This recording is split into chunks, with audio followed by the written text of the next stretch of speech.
Tiba-tiba saja aku membaca sebuah cerpen yang aku pikir akan sangat menarik jika aku bacakan untuk kalian di sini.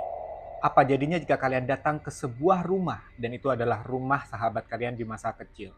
Sepertinya semuanya orang di sana ramah terhadap kalian. Tapi siapa yang sangka salah satu di antara mereka bukan manusia.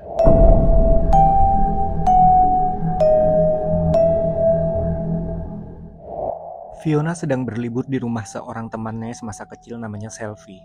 Semua anggota keluarga Selfie sangat ramah padanya, termasuk asisten rumah tangganya di sana yang biasa dipanggil dengan sebutan Mbak Lis. Setiap pagi, Mbak Lis selalu membangunkan Fiona untuk sholat subuh, dan setiap menjelang tidur, Mbak Lis selalu mengintip dari balik pintu. Untuk memastikan Fiona baik-baik saja, siang hari Mbak Lis pergi ke pabrik milik keluarga Selfie untuk mengurus pekerja di sana, jadi Mbak Lis nggak pernah ada di rumah. Mbak Lis baru kembali setelah sholat maghrib dan biasanya langsung masuk ke kamarnya. Di hari ketujuh, Fiona berpamitan pada semua keluarga Selfie, sembari menitipkan lipstik sebagai hadiah untuk Mbak Lis. Selfie bingung, begitu juga keluarganya. Siapa Mbak Lis? Tanya Selfie. Karena ternyata di hari itu, Fiona baru diberitahu kalau di rumah itu tidak ada asisten rumah tangga. Saat Fiona menunjuk kamar Mbak Lis, Selfie semakin bingung. Fiona, itu bukan kamar, itu gudang. Dan kami pun sangat jarang masuk ke sana. Pintunya selalu dikunci. Seolah nggak mau ambil pusing, Fiona pamitan pulang. Fiona dijemput orang tuanya dengan sebuah mobil. Sejenak di dalam mobil, Fiona berpikir, siapa Mbak Lis ini? Di tengah kebingungannya, mobil Fiona melintasi sebuah pemakaman yang cukup luas. Seolah seperti ada yang menyuruh, Fiona menyapukan pandangannya ke arah makam. Dan sesuatu yang mengagetkan tertangkap oleh pandangan Fiona. Di samping sebuah makam tua, dia melihat sesosok wanita yang sedang berdiri mematung. Matanya memandang Fiona dengan sayu, kulitnya pucat, bajunya lusuh. Dan sosok itu adalah Mbak Lis. Setelah 4 jam menempuh perjalanan, tibalah Fiona di kotanya. Beberapa saat setelah masuk ke dalam rumah, Fiona meraih ponselnya. Fiona hendak mengabari Selfie kalau dia sudah sampai. Selfie mengangkat panggilan itu. Dia lega, Fiona sudah sampai dengan selamat. Dan Selfie mulai menceritakan soal Mbak Lis. Selfie bilang, kalau sebenarnya Mbak Lis bukan kali ini saja menambahkan diri ke tamu yang menginap. Mbak Lis adalah asisten rumah tangga keluarganya 5 tahun lalu. Orangnya memang baik dan kerjanya bagus, tapi sedikit ceroboh. Hingga suatu ketika Mbak Lis didapati tergeletak di lantai kamar mandi dengan tubuh pucat dan sedikit gosong. Sepertinya Mbak Lis tersengat aliran listrik. Karena Mbak Lis ini sebatang kara, maka keluarga Selfie menguburkan Mbak Lis di pemakaman desanya. Dan sejak saat itu, tidak ada satu asisten rumah tangga pun yang betah bekerja di sana. Karena sosok Mbak Lis selalu marah jika dia mengetahui dirinya digantikan oleh orang lain. Menurut seorang paranormal, arwah Mbak Lis belum menerima kepergiannya sendiri. Oleh sebab itulah sejak 3 tahun lalu, kamar Mbak Lis kami jadikan gudang dan kami kunci. Karena jika tidak, pintu kamarnya seringkali terbuka dan tertutup dengan sendirinya di saat malam hari. Belum lagi ada cerita seorang tukang bakso yang baru saja merantau ke Jakarta. Senang sekali ya kalau dapat teman baru. Setiap malam ditemani merokok, tetapi belakangan dia baru tahu ternyata teman yang mendatanginya setiap malam itu sudah meninggal 5 tahun yang lalu.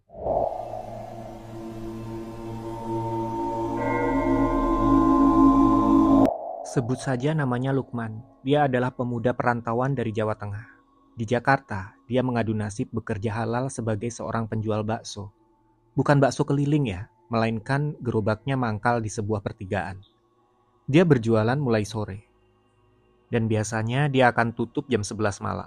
Di belakang tenda baksonya adalah sebuah kos kecil dan Lukman tidur di dalamnya setiap malam. Dagangannya selalu laris.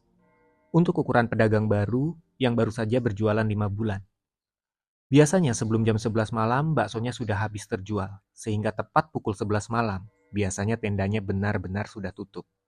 Biasanya setelah berjualan, Lukman akan duduk di depan kiosnya sambil menghisap rokok. Dan begitulah kebiasaan Lukman setiap harinya.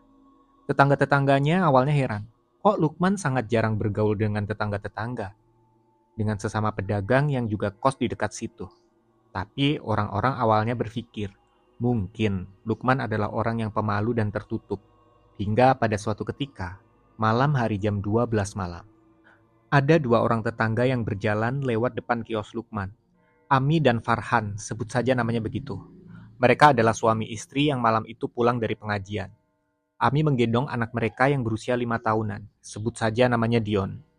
Sebagai tetangga, Ami dan Farhan dengan ramah menyapa Lukman yang seperti biasanya sedang merokok di depan kiosnya yang sudah gelap. Tapi anehnya, Lukman tidak menyahut. Farhan bilang ke Ami istrinya, "Orang ini sombong ya, Dek?" Ami menjawab, "Kayaknya iya, Mas."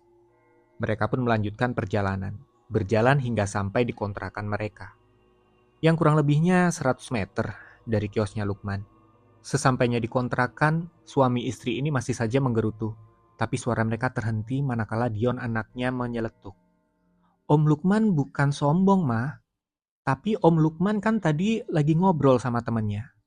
Padahal, Farhan dan Ami tidak melihat siapa-siapa selain Lukman di sana. "Loh, Om Lukman bukannya tadi sendirian?" tanya Farhan kepada Dion anaknya.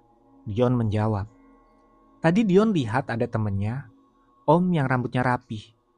Keesokan paginya, saking penasaran, Farhan mendatangi kiosnya Lukman, hanya untuk memastikan apakah semalam Lukman benar-benar sedang mengobrol dengan seseorang. Dan ternyata Lukman menjawab betul. Setiap malam, selalu saja ada tetangga belakang kontrakan yang menemaninya ngobrol. Saat ditanya soal nama tetangganya, Lukman menjawab, namanya Didi. Seketika Farhan merinding ketakutan dan langsung berpamitan. "Loh, kenapa? Kenapa bisa begitu?" Karena tetangga belakang yang namanya Didi itu sudah meninggal, tertabrak mobil 7 tahun lalu.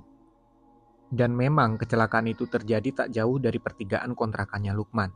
Kala itu selama 40 hari banyak warga setempat yang melihat penampakan arwah Didi.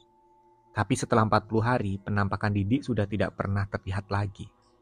Dan jika benar setiap malam Lukman mengobrol dengan Didi, maka bisa dipastikan sosok yang menemaninya setiap malam adalah hantu. Dan besar kemungkinan arwah Didi belum pernah benar-benar pergi.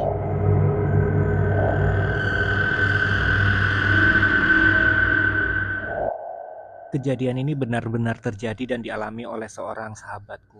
Saat itu, Sobirin yang kala itu masih duduk di bangku kelas 1 SMP, sedang asik tidur-tiduran sendirian di sebuah musola tua milik keluarga yang terletak tidak jauh dari rumahnya. Akhirnya Sobirin benar-benar tertidur pulas. Maklum, tadi selepas sholat Isya, ia nampaknya kelelahan karena habis bermain dengan teman-teman sebayanya. Biasanya, ia memang suka tidur di musola tua tersebut, menemani ayahnya yang rajin melaksanakan tirakat. Tetapi kali ini dia tidur sendirian karena ayahnya saat itu sedang berada di luar kota. Sobirin tertidur dengan posisi miring, meringkuk dengan kepala mengarah ke kiblat, sambil badannya diselimuti sarung butut. Sekitar pukul 2 dini hari, dirinya terbangun karena mendengar ada suara orang yang sedang melantunkan ayat suci Al-Quran dengan merdu dan fasih sekali. Benar saja, hanya berjarak 1 meter di hadapannya, terlihat seorang yang sedang melaksanakan sholat. Anehnya, pria itu mengenakan jubah putih dengan tutup kepala seperti pakaian orang Arab.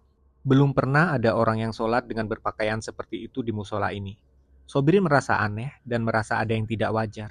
Matanya lalu melirik ke arah pintu musola. Ternyata pintu itu masih tertutup rapat. Lantas bagaimana pria ini bisa masuk ke dalam musola? Biasanya kalau ada yang masuk ke musola, pintu pastinya dibuka dulu dong. Berbagai pertanyaan mulai merasuki pikiran Sobirin. Hatinya mulai merasa tidak enak, tetapi dia masih berusaha berpikiran positif. Tanpa disadarinya, sholat pria yang di hadapannya itu sudah memasuki tahap akhir. Tak lama kemudian, kepala pria misterius itu perlahan menghadap ke kanan sambil mengucap salam sebagai tanda penutup sholat. Assalamualaikum warahmatullahi wabarakatuh. Sontak, wajah pria berjubah putih itu terlihat oleh Sobirin. Subhanallah, ternyata wajahnya terlihat datar, tanpa ada mata, mulut, maupun hidung. Mukanya hanya terlihat polos, putih bercahaya persis seperti lampu taman yang berbentuk bulat. Sobirin berteriak, matanya terbelalak seperti mau keluar. Kedua tangannya berusaha menutupi wajahnya yang terlihat sangat ketakutan. Tubuhnya menggigil seperti orang yang sedang kena panas tinggi.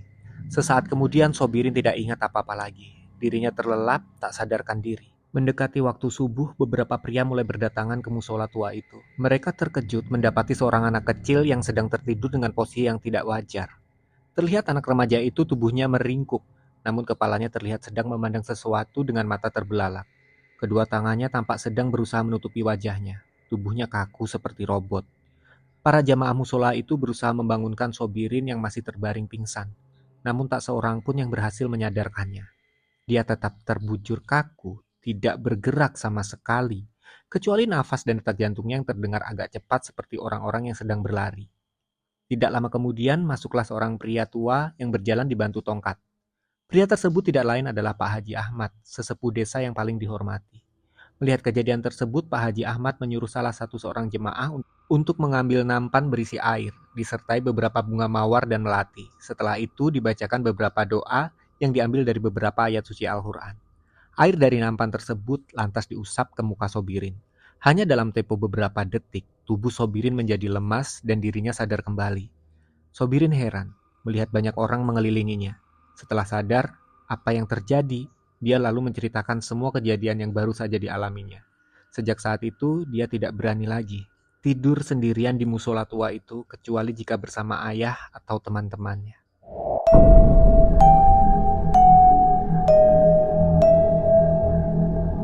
Di luar nyata ataupun tidak, kisah-kisah horor seperti ini selalu menarik untuk kita ikuti. Sampai ketemu di video berikutnya. Assalamualaikum warahmatullahi wabarakatuh dan salam semakin viral.